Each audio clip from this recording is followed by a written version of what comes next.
Bom, então, iniciando de verdade agora as aulas para aquelas pessoas que adquirirem o livro. Essas aulas são aulas de dicas para que a pessoa que estiver estudando oclusão, ele vai ter uma facilidade maior de desenvolver o seu entendimento em cada capítulo. O primeiro capítulo desse livro chama Terminologia da Oclusão. São termos usados dentro da oclusão. São termos muito usados dentro desse livro. Por que esse capítulo? Porque se você entende as definições dos termos, tipo RC, máxima intercrustação, DVO, guias, etc., você vai desenvolver a sua leitura muito mais facilmente. Então eu quero chamar a atenção para vocês, essa seria a dica mais importante desse capítulo. Vocês têm vários outros termos dentro desse capítulo, mas eu vou frisar os 5 princípios da oclusão.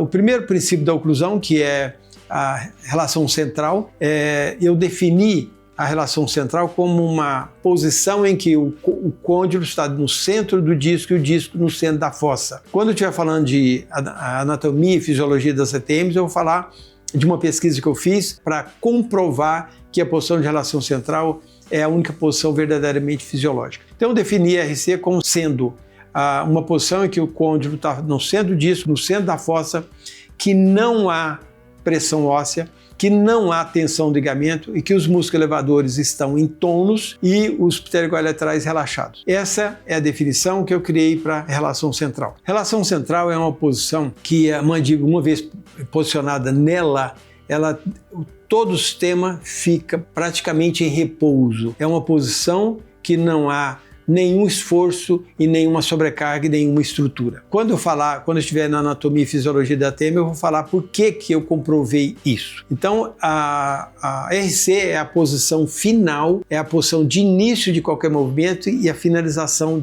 desses movimentos, principalmente na deglutição.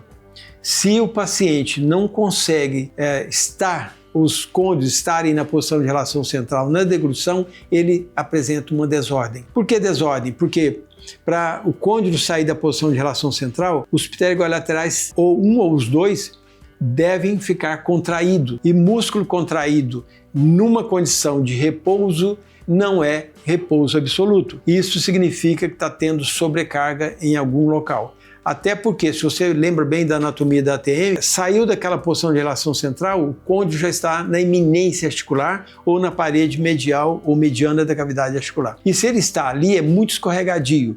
Ele só fica ali se os pterygolaterais ficarem contraídos. E isso não pode acontecer no repouso e deve ter uma estabilidade grande na deglutição. Todo mundo sabe que os dentes não tocam nem no repouso, nem na mastigação, nem na fonação. Os dentes tocam por uma fração de segundo na deglutição. Então, nessa posição, se os côndilos estiverem nessa posição, a mandíbula está funcionando fisiologicamente falando, a musculatura está funcionando fisiologicamente falando, e aí, não havendo nenhuma exigência muscular fora do padrão fisiológico, o paciente está em equilíbrio, o paciente tem saúde do sistema estomatognático. Outra terminologia que eu queria chamar a atenção de vocês é a máxima intercuspidação.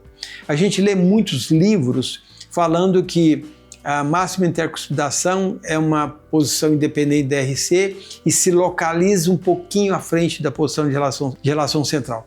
É um erro grosseiro afirmar essa condição. A máxima intercuspidação é o melhor engrenamento dos dentes e isso acontece numa fração de segundo na deglutição. Naquele momento que não há tensão dos ligamentos, não há pressão óssea, os elevadores estão em tônus e os pterygolaterais relaxados. Então, todas as vezes que a máxima intercuspidação ocorre sem os côndilos em relação central, nós temos uma condição de disfunção. Então, preciso permitir que a máxima intercuspidação aconteça quando os côndilos estão na posição de relação central. O terceiro princípio da oclusão é a DVO. A DVO é uma posição em que os dentes estão em contato, tem uma distância entre a maxila e a mandíbula com os dentes em contato. Essa DVO, ela precisa ser respeitada, ela não pode ser nem menor e nem maior do que a genética determinou para aquele paciente. Uma vez, na época da minha pesquisa, havia muita elevação, aumento da DVO, para o paciente ficar com o rosto mais fino, mais alongado. Isso foi uma onda que surgiu em um determinado tempo. Eu peguei pacientes que tinham DVO aumentada, acompanhei esses pacientes por 2 anos, porque eu queria saber se havia adaptação. Nesse período eu perdi muitos pacientes, perdi em termos, porque o paciente vendo que não estava fazendo nada, só avaliando, eles falavam que ia sair, eu tirava eles e colocava numa outra pesquisa onde eu estava devolvendo a DVO correta. Depois de dois anos, eu comecei com 100 e tantos pacientes, terminei com 19, porque os outros foram saindo, e esses 19 pacientes tinham a mesma sintomatologia de 2 anos atrás. Aí eu acabei essa pesquisa e comecei a outra, que eu já fazia paralelo, de devolver a DVO correta. Todos os pacientes ficaram livres das dores, ficaram livres da disfunção, porque a DVO foi corrigida. E aí eu publiquei um artigo dizendo, não há adaptação da DVO, pelo menos a DVO aumentada não há. A DVO diminuída, o dente instrui, pode equilibrar. Vem o quarto princípio da oclusão, que é guias. As guias, eu fiz uma pesquisa também, correlacionando a guia anterior, a guia condilar para anterior, a guia lateral canino, guia canino e a guia condilar lateral. Então, esses ângulos, quando o paciente tem uma oclusão fisiológica, eles são idênticos.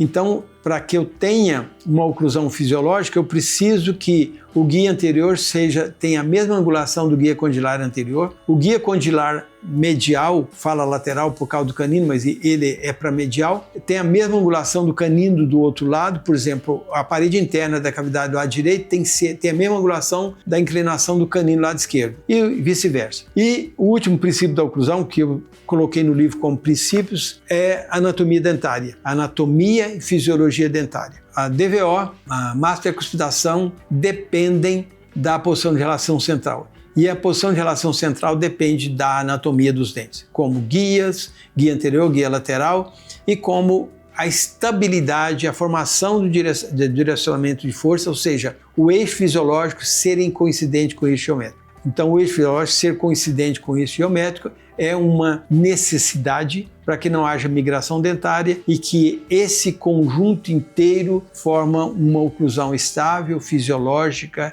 e ideal. Então, você vai ler todo o capítulo, mas eu te chamo a atenção para essas 5 definições, ou esses 5 tópicos, ou esses 5 terminologias. Então, você, uma vez entendido isso, mas entendido mesmo, não é uma leitura só, mas você tem que ler várias vezes, aí sim, aí você pode passar para o capítulo seguinte, que a gente vai gravar uma aula sobre ele, que é Anatomia e Fisiologia dos Dentes.